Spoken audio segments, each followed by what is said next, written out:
Assalamu alaikum. In this short video, I am talking about erythropoiesis. Now, we all know that erythropoiesis is something like the formation of the new cells or the formation of the new RBCs, right? But we have said that this erythropoiesis can be laboratorily in laboratories.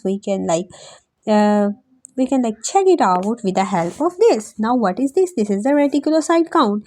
In order to check whether erythropoiesis is effective erythropoiesis or not, we will check the reticulocyte count. So if anemia, I am checking reticulocyte count of the patient. Indirectly, I am checking the formation of new red blood cells and whether the body is making proper red blood cells or the body is making less red blood cells than required or it is making more red blood cells.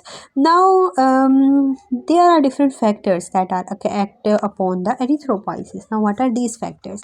Number one, we have talked about some raw material. Now, what are these raw material? For any kind of the production of new thing, we need some things, right? We all know that. And these things are these three, like these three little babies.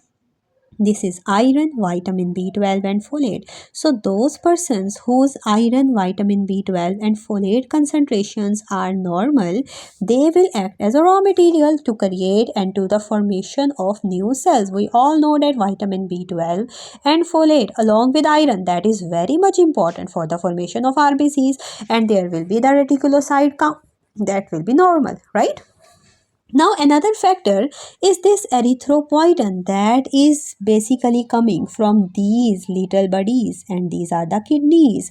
So these little bodies are the kidneys and they are responsible for this erythropoietin, and this erythropoietin is responsible for this erythropoiesis.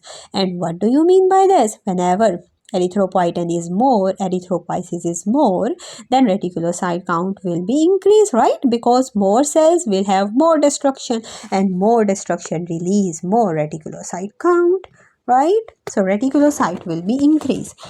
And now another third member of the family is bone marrow. If some patient is having bone marrow disease, then what will happen? Because of any bone marrow disease, bone marrow is unable to produce new red blood cells and erythropoiesis will not occur.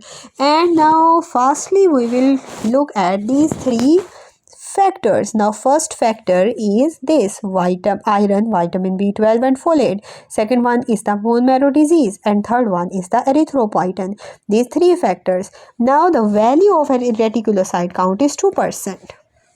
You can check it out